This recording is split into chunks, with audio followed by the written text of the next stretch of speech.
You get to know a little bit about me over the past several years, and one of the things you may remember is I'm into genealogy quite a bit.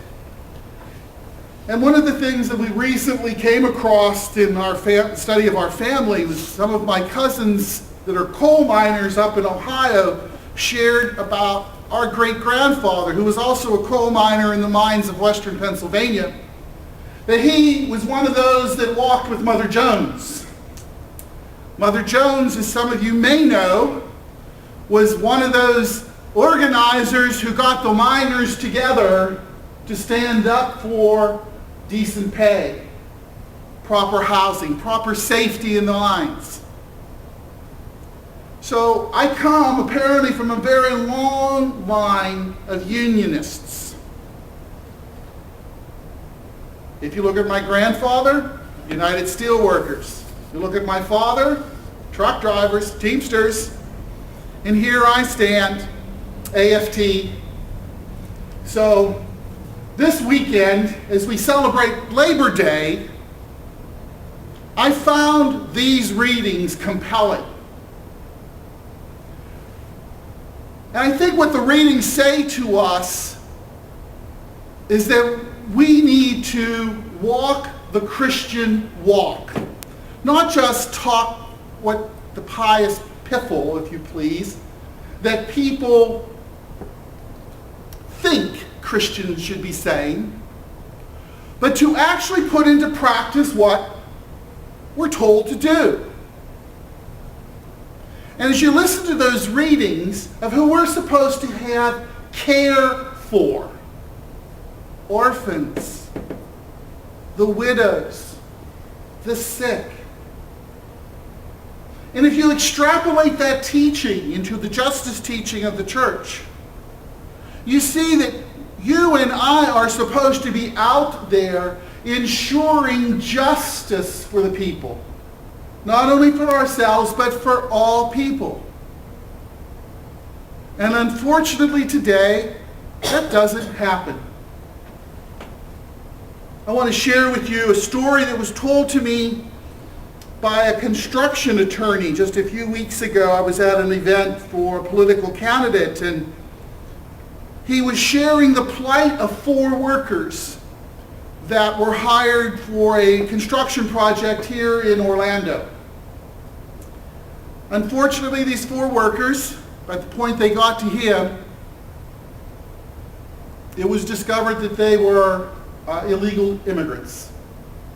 But they were still hired by this contractor.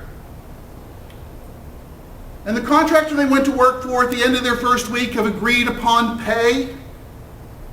Oh, I didn't pick up the paychecks. I'll have it for you next week. You'll get 2 weeks next week. At the end of 2 weeks, there was another excuse. At the end of 3 weeks, a third. And at the end of 4 weeks, when the project that these 4 men had been working on was done, they were told to get out before they got arrested. They were never paid. I would venture a good guess that that construction manager sits in some church, some synagogue, Muslim or ashram, probably thinking he's a pretty good guy. But in the light of those scriptures, he's as hypocritical as the Pharisees that we heard about, because he cheated people out of a decent wage for a day's work.